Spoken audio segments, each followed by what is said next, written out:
Hello my lovely friends, how are ya? Today I'll show you how to make a super easy braided bun. So we'll begin by making a parting on the side we like as always, and then we want to divide all our hair into 3 equal sections and begin a simple 3-strand braid until reaching the ends of our hair. Then we want to tie the ends, preventing from unraveling using a ribbon band. Tug on the edge of the braid to make it a little fuller looking, and then you want to bring it upwards to one side and pin it at the base of the ribbon band. Then you want to grab the ends of the braid and hide it into the braids and pin it in place.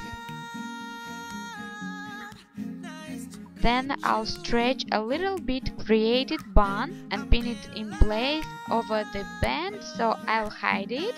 You can use some hairspray to fix it in place. And you're basically done. Tell me please in comments down below what you think about this easy braided bun. Also, if you're new, make sure to subscribe and hit that bell notification button to be notified 3 times a week when I post a new hair tutorial. Love you guys. See you soon. Bye.